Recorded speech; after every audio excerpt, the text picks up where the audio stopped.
Friends, about a year ago, in February 2022, a court session was held in the U.S. city of Anchorage, Alaska. The courtroom was packed with people, and among them was a criminal who was sentenced to 226 years in prison. Can you imagine 226 years?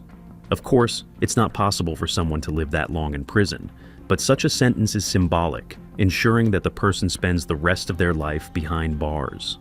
The man's name was Brian Stephen Smith.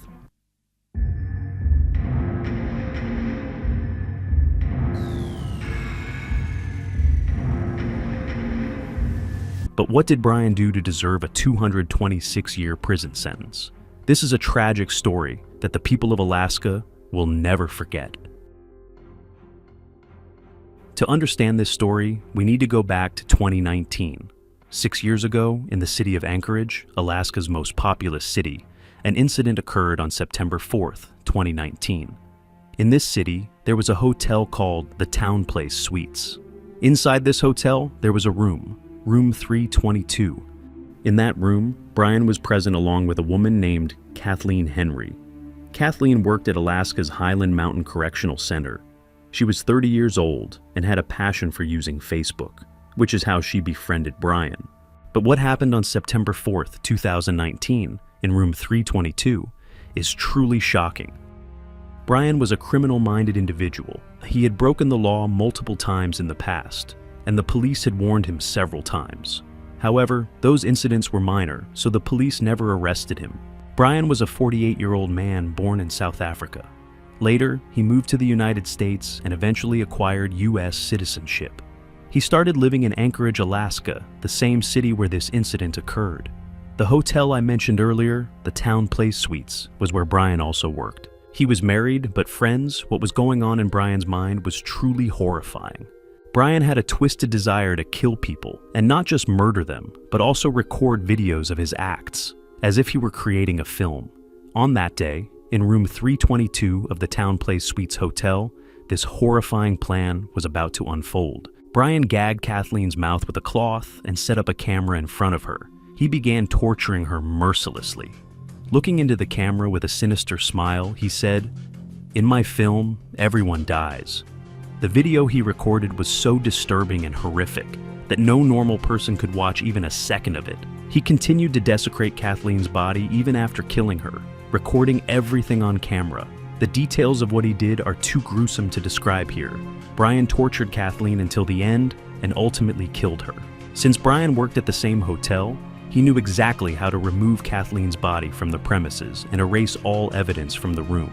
And that's exactly what he did. The hotel staff had no idea what had happened in room 322. Brian left the hotel without raising any suspicion and was confident that he would never be caught. After committing the murder, Brian even went on a vacation with his wife, as if nothing had happened. But little did Brian know how he would eventually get caught. Nearly 26 days passed, and it was September 30th, 2019, when an unexpected discovery was made in the same city of Anchorage, Alaska. A woman named Valerie Keeler, who was homeless and had no permanent residence, stumbled upon a camera. Inside the camera, she found a memory card. Curious to know what was on the card, Valerie decided to check its contents. What she saw in the videos on the memory card left her absolutely shocked and horrified. The camera Valerie found turned out to be the same one Brian had used to record the horrific videos in room 322, where he tortured and killed Kathleen. Apparently, Brian had lost the camera, and it ended up in Valerie's hands. She immediately called the police and handed it over. When the police viewed the videos, they were shocked beyond belief. However, there was a problem. Brian had blurred his face in the videos, and most of the footage focused on Kathleen. This meant the police didn't initially know who the perpetrator was. Otherwise, they could have arrested him right away. But the camera and the videos still served as critical pieces of evidence to track Brian down. First, the camera contained photos of Brian's car, where the license plate was clearly visible. Second, Brian could be heard speaking in the videos. Since he was originally from South Africa, his accent and way of speaking gave the police a clue about his identity. As I mentioned earlier, Brian had a history of breaking the law and had been summoned to the police station several times. This meant the police were already somewhat familiar with him. Knowing he was from South Africa, they connected his voice and accent to him. The license plate of his car further confirmed their suspicions, solidifying their case against him. It wasn't long before Brian was in police custody. The video you're watching now shows the police interrogating Brian. They asked him if he had lost a camera that contained a memory card. Brian admitted that he had indeed lost a camera, but he lied to the police, claiming that the camera had videos of his camping trips. He explained that whenever he went camping, he would record videos. However, it was obvious to the police that Brian was lying. They then asked him about his car, to which Brian confirmed that the car was his. The police revealed that they had found his camera, which contained photos of his car. They also told him that the memory card didn't have any camping videos, but instead contained footage of a horrifying murder. The issue now was that Brian was refusing to admit that the camera and memory card were his, even though they contained pictures of his car. Therefore, the police began questioning him further. They asked Brian how many times he had stayed at the Town Place Suites Hotel in the past week, and on which days. As I mentioned earlier, Town Place Suites is a chain of Marriott hotels, and Brian worked at this very hotel. The police were already confident that Brian was the man seen in the videos, but they were handling the interrogation very professionally. Their goal was to get Brian to confess and to gather as much evidence as possible to present the case in court, ensuring he would receive the maximum punishment. Eventually, Brian admitted that the last time he stayed at the hotel was after a fight with his wife. He explained that he had stayed for 2 days during that time. He couldn't lie about this because the police had access to the hotel's records. The police then asked him what he had done during those 2 days.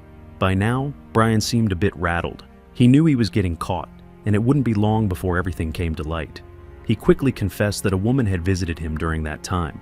The police began asking for every detail, what time she arrived, when she left, and so on. They knew Brian was on the verge of breaking down, and that he would soon reveal everything to them. The interrogation lasted for an hour, during which Brian made numerous attempts to avoid being caught. He even went as far as saying that he often lost his memory and couldn't recall many details from the past. He fabricated a story, claiming that he hadn't killed the woman, but that her body had been found behind his car. He said he panicked and disposed of the body without informing the police. However, the police knew by now that Brian was lying. Eventually, Brian admitted that he was the person in the videos.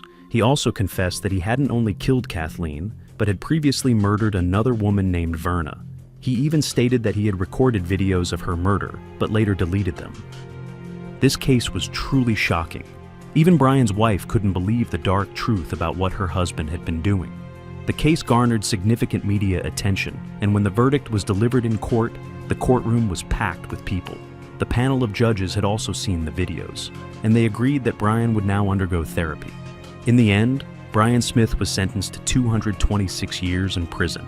As I mentioned at the beginning of the video, this sentence is symbolic, meaning that Brian will never be able to leave prison for the rest of his life.